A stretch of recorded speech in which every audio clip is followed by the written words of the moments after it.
Olá, pessoal. Me chamo Lucas, sou professor de enfermagem do Instituto Livre e hoje nós vamos dar continuidade à aula de segurança do paciente, falando sobre as lesões por pressão.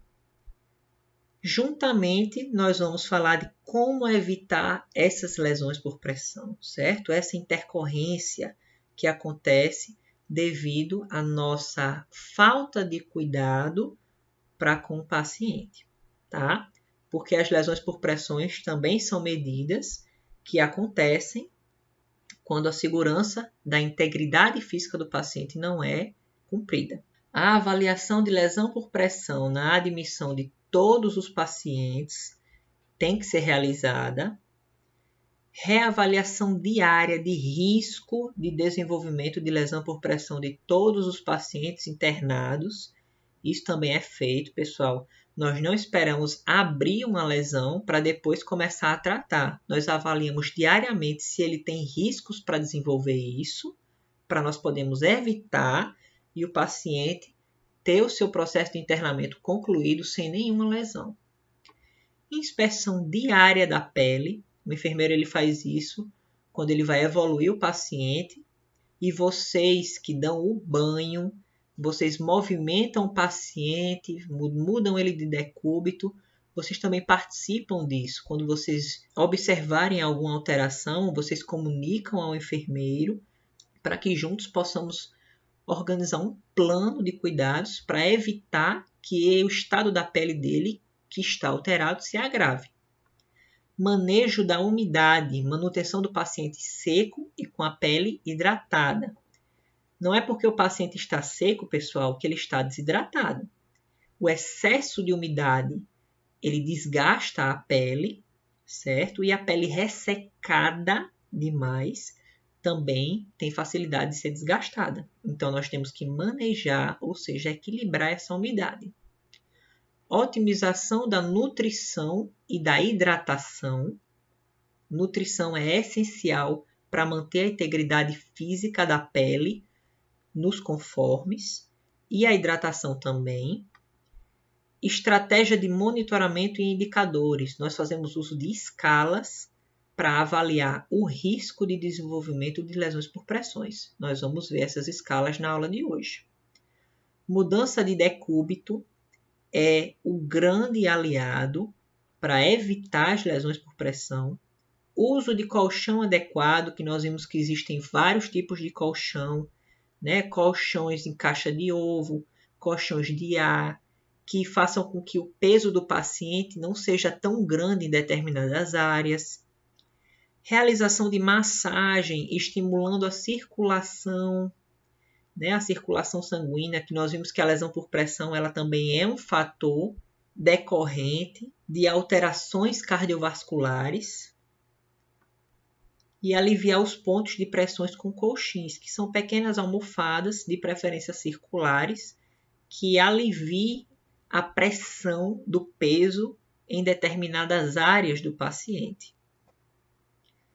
Pessoal, a mudança de decúbito é importantíssimo. Por quê? Porque o paciente não fica com aquele peso sobre uma proeminência óssea durante muito tempo.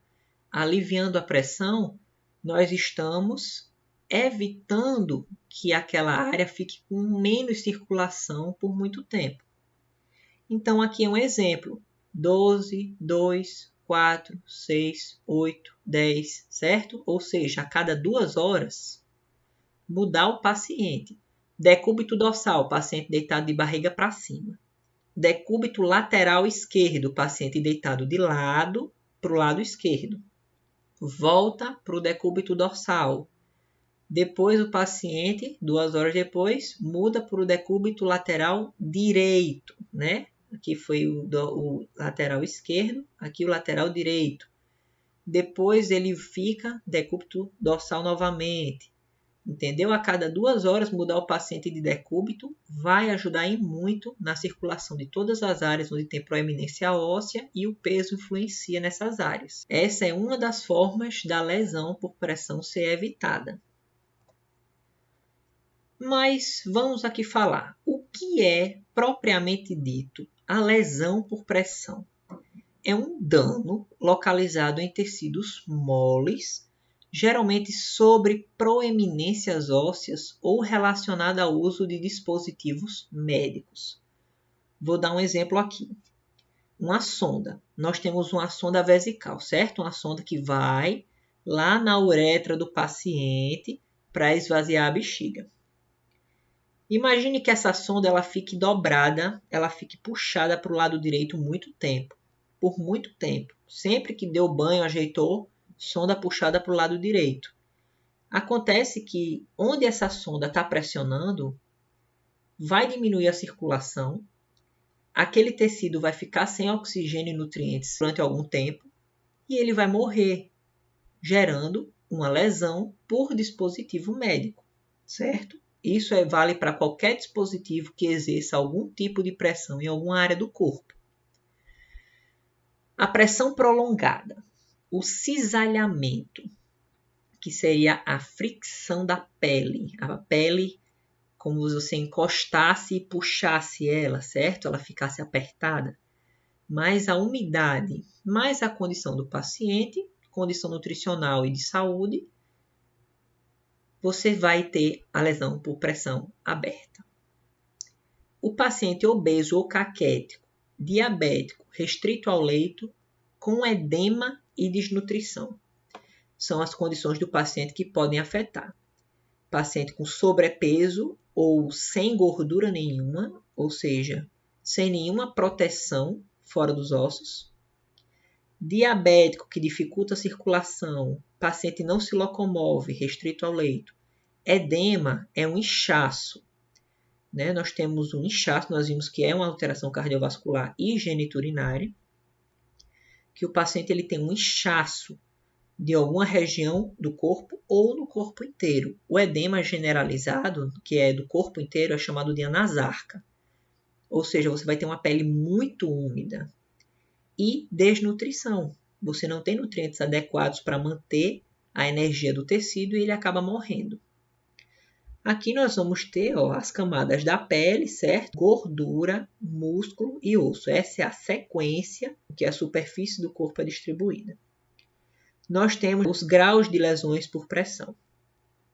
Primeiro grau, aqui a grosso modo, a gente vai ver só um geral, é uma vermelhidão. Segundo grau, você já tem um rompimento da primeira barreira, que é a pele, você tem a descamação da pele. Terceiro grau, você já tem comprometimento adiposo, que é a camada de gordura. E quarto grau, você já tem um estágio que você consegue visualizar músculo, tendões e ossos. Vamos ver um por um. Estágio 1, pele íntegra, certo? Você passa aqui a mão, você vê que a pele está íntegra. Mas ela está com eritema. Eritema é vermelhidão. Adicione ao dicionário de vocês. Que não esbranquece. Cor púrpura ou acastanhada pode indicar dano tissular profundo. Ou seja, um problema de circulação profundo, certo? Diferente desse aqui, que é um problema de circulação superficial. Ok? Não esbranquece porque aqui a área já está com inflamação instalada devido ao dano ao tecido. Porém, a pele ainda está intacta. Estágio 2. Você tem a perda da pele em sua espessura parcial com exposição da derme. A derme é a porção que tem os vasos sanguíneos, então ela é mais vermelha, certo? Ela é avermelhada por causa da cor do sangue. O leito da ferida é viável, de coloração rosa ou vermelha, úmida e pode também apresentar com uma bolha intacta, preenchida com exudato seroso. É uma bolha preenchida com um líquido de consistência meio serosa, como se fosse uma espinha, ou rompida. O tecido adiposo e tecidos profundos não são visíveis. Tecido de granulação, esfacelo e escara não estão presentes. Nós vamos ver já já o que são esses tipos de tecido quando formos aprofundar na lesão. Então, nós vimos aqui que é uma retirada superficial da pele. A pele não é mais íntegra, certo? nós já estamos vendo a derme, que é entre as camadas da pele. A derme é a última camada superficial da pele, tá? Podendo ou não ter essa bolha com exudato. Exudato é um líquido decorrente da inflamação. Lesão por pressão estágio 3. Perda da pele em sua espessura total. Aqui, ó, as camadas da pele, depois vem a gordura, né? Perdemos total a espessura da pele. Tecido de granulação e epíbole estão presentes. Tecido de granulação, pessoal, é justamente esse tecido rosa profundo. É um tecido que está sendo recomposto. Ele é muito sensível porque tem a regeneração de vasos e nervos. Então, é um tecido sangrante e bem sensível. Epíbole é quando as lesões, é quando a borda das lesões, ela enrola, certo? Ela não acaba aqui, ela entra nessa região que abriu a lesão. E isso dificulta muito a cicatrização. Porém, a epíbole pode não estar visível. Pode ser apenas a abertura da lesão com bordas regulares, em vez da borda entrar na cavidade da lesão. Esfacelo. Esfacelo é um tecido morto. Ou escara pode estar visível, são tecidos mortos. Podem ocorrer descolamento e túneis quando o esfacelo ou escara prejudica a identificação da lesão na parede tissular, deve-se classificá-la como lesão por pressão não classificável. Ou seja, estágio 3 é uma classificação. Se eu tiver esfacelo ou escara aqui por cima, nós não temos como classificar a lesão porque nós não sabemos a profundidade dela, certo? Isso é uma explicação muito interessante para vocês entenderem. Porém, quem faz essa identificação e essa classificação é o enfermeiro ou o médico, certo? Nós utilizamos essas classificações para poder escolher um plano terapêutico e um plano de cuidados adequado. Nós vemos aqui no estágio 4, ó, a derme, a epiderme, primeira camada da pele, certo? Lesão estágio 1, ela está íntegra. Lesão estágio 2, a epiderme foi rompida, mas a derme está intacta. Lesão estágio 3, comprometimento total da derme, certo? A pele foi toda comprometida. E lesão estágio 4, nós já temos camadas mais profundas expostas, como o músculo e o osso, ok? É a perda da pele em sua espessura total e perda tissular, exposição ou palpação direta da fáscia, músculo, tendão, ligamento, cartilagem ou osso. Aqui nós vemos, ó, epíbole.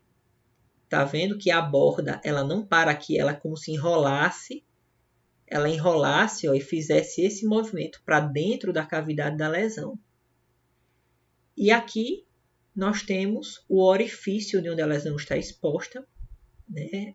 A decomposição desse tecido foi até as proeminências ósseas e pode estar presente todo tipo de tecido. Esfacelo, que é um tecido morto, esses tecidos que são amarelados. O tecido preto é necrose, certo? Esfacelo é uma necrose líquida, é uma morte do tecido líquida. Necrose significa morte de tecido, tá bom? A necrose seca, ela é a preta, é essa necrose preta que nós temos aqui. E o esfacelo é uma necrose líquida, é uma necrose úmida, é uma morte de tecido úmida. Sendo que todos esses tecidos, eles vão comprometer a cicatrização. E a lesão tissular profunda é uma pressão intensa ou prolongada e de cisalhamento na interface osso-músculo. A ferida pode evoluir rapidamente e revelar a extensão atual da lesão tissular ou resolver sem perda tissular, aliviando a pressão no local.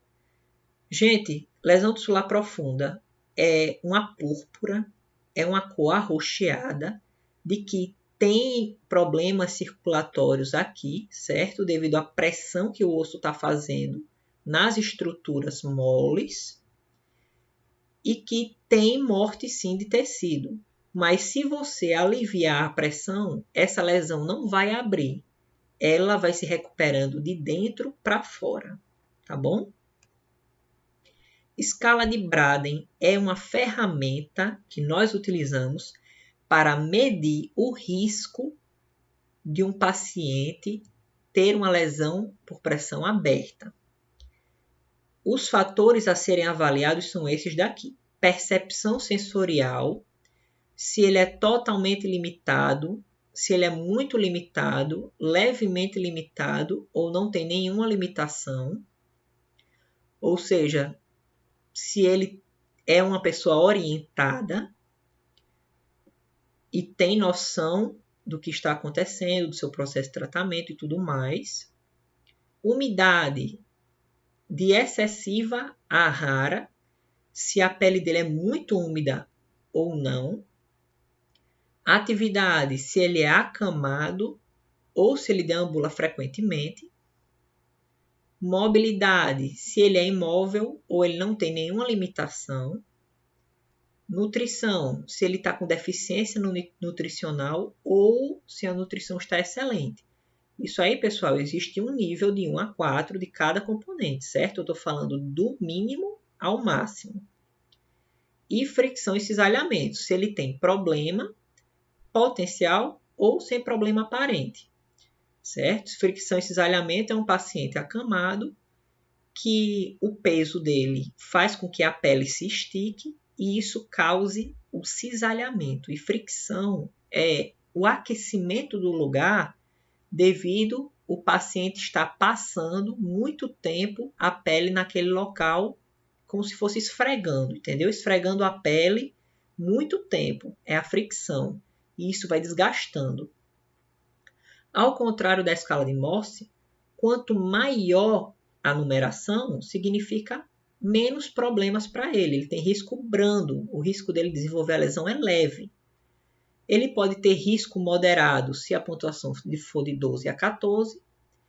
E se ele tiver um risco altíssimo de desenvolver a lesão, vai ser abaixo de 11, certo?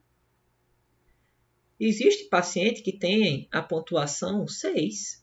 Ele está em todas essas modalidades, pontuação número 1. Então, a equipe de enfermagem tem que ter muito mais atenção em cima desse paciente, porque o risco dele ter uma lesão é alta. E lesão por pressão instalada, dependendo da condição do paciente, vai aumentar o tempo da sua permanência no hospital, o tempo da terapia instalada, o uso de outras medicações, vai aumentar o custo hospitalar, a atenção que a equipe vai ter que ter sobre ele. Então, é melhor evitar do que esperar que aconteça. Isso é reflexo dos cuidados da nossa equipe. Paciente que a equipe de enfermagem cuida, faz massagem de conforto, faz hidratação de pele, muda de decúbito, paciente assim não abre lesão, certo? É muito importante da nossa equipe. Temos também a escala de Norton, que também avalia o risco de lesão por pressão, avaliando esses componentes que são um pouco diferentes: condição física, condição mental, atividade, mobilidade e continência. Continência é se ele consegue segurar, se ele tem o controle dos esfíncteres e consegue segurar a urina e as fezes. Caso ele tenha incontinência, isso é ruim porque essas estruturas são ácidas e acabam que vão auxiliar na mudança, na alteração da pele. Atividade, se ele permanece no leito, se ele deambula. Condições mentais, se ele está torporoso. Torporoso é um alto grau de sonolência. O paciente ele está quase inconsciente, certo? Ou se ele está alerta, altamente consciente. Muito ruim, condições físicas muito ruins ou boas. ou mobilidade, se ele é imóvel ou se ele se move sem problemas. Se você tiver menor ou igual a 14 pontos, você está correndo o risco de abrir uma lesão por pressão. Aqui, pessoal, é uma escala de risco de lesões por pressões por procedimento cirúrgico, tá? O tipo de posição cirúrgica, o tempo de cirurgia, o tipo de anestesia, a superfície de suporte e a posição dos membros, todas vão influenciar em uma possível abertura de lesão por pressão, dependendo da cirurgia e desses outros fatores a serem analisados. Quanto menor a pontuação, menor o risco dele desenvolver a lesão por pressão, e quanto maior a pontuação, maior vai ser o seu risco de adquirir uma lesão por pressão decorrente de procedimento cirúrgico, tá? Aqui está a escala. Aí é uma escala a título de conhecimento, vocês podem avaliar, certo? Também é utilizada no centro cirúrgico. Escala de ELP, ela avalia comorbidades e idade do paciente.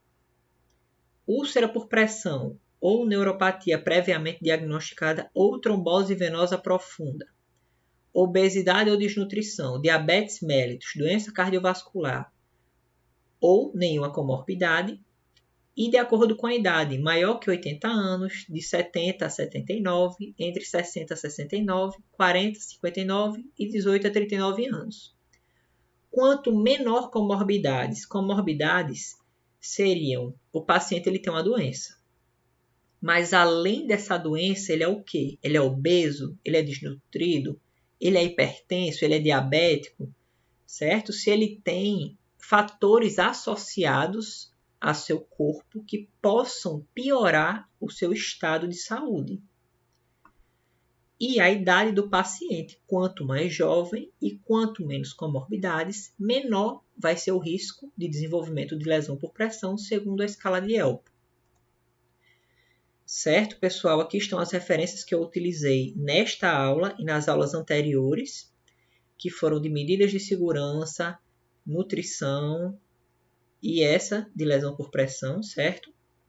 Eu espero que vocês tenham entendido o que é a lesão por pressão, os graus e como evitar, que é o mais importante, certo? A lesão por pressão ela também faz parte da segurança do paciente e evitar, ela é grande parte da enfermagem. Nós manipulamos o paciente, nós cuidamos diretamente dele. Então, as nossas condutas, nosso plano de cuidados é o que vai minimizar os riscos de o paciente desenvolver essa intercorrência que é a lesão por pressão. Um forte abraço a todos e até a aula que vem.